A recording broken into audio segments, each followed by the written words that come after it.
Hello అండి, welcome to my channel లాసా creativity and food vlogs. Welcome back to our new vlog అండి. ఇంతవరకు నా ఛానల్ని సబ్స్క్రైబ్ చేయని వాళ్ళు ఉంటే వెళ్ళి సబ్స్క్రైబ్ చేసుకోండి, సో దట్ నేను ఏ వీడియో పెట్టినా మీకు నోటిఫికేషన్ అయితే వస్తుంది. వీడియోలోకి అయితే వెళ్దామండి. సంక్రాంతి ఫెస్టివల్ అయితే వస్తుంది కదా. సంక్రాంతి అంటే గుర్తొచ్చేది ముగ్గులు. డిఫరెంట్ డిజైన్స్, డిఫరెంట్ కలర్స్ అయితే ఫిల్ చేస్తారు కదా. ఇలాంటి కలర్ని ఇంట్లోనే ఈజీగా ఎలా చేయాలో నేర్చుకుందాం. అసలు కలర్స్ తోటే ఫెస్టివల్ వైబ్ అనేది స్టార్ట్ అవుతుందండి. ఆరెంజ్ ఫుడ్ కలర్ని యూస్ చేసి ఆరెంజ్ కలర్ని ఎలా చేయాలో ఇప్పుడు నేర్చుకుందాం.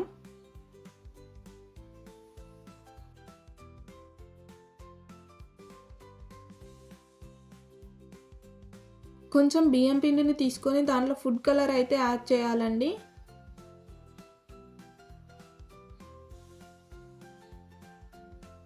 ఇలా ఫుడ్ కలర్ని యాడ్ చేసిన తర్వాత రెండు బాగా కలిసేలా మిక్స్ చేయాలి.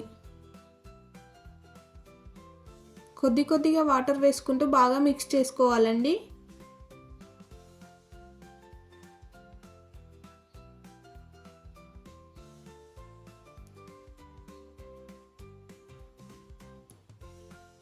నాకు వాటర్ అయితే కొద్దిగా ఎక్కువ అయ్యాయి. మళ్ళీ చిన్న బౌల్లో కలపడం రావట్లేదు.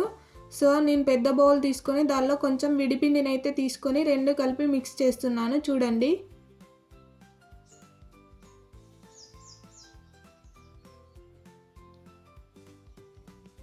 ఆరెంజ్ కలర్ అనేది ఎంత ఎక్కువగా వేసుకుంటే అంత కలర్ అనేది బాగా వస్తుందండి.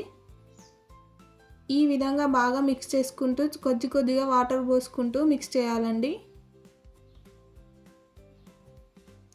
దీనిని కొద్దిసేపు ఎండలో ఆరబెడితే వేయడానికి అయితే ఈజీగా వస్తుందండి.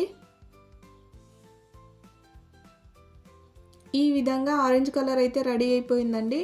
నేను సాల్ట్లో ఫుడ్ కలర్ యాడ్ చేసి చూసానండి. ఇలా లైట్ ఆరెంజ్ కలర్ అయితే వచ్చింది. ఈ క్లిప్ అయితే మిస్ అయిందండి.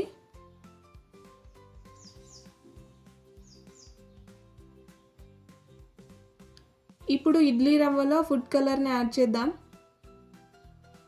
కొంచెం ఎక్కువ ఫుడ్ కలర్ని యాడ్ చేద్దాం. రెడ్ కలర్ అయితే వస్తుందండి.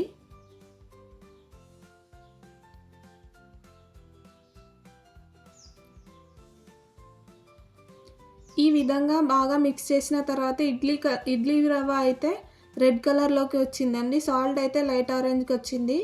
బియ్యం పిండి అయితే థిక్ ఆరెంజ్లో అయితే ఉందండి.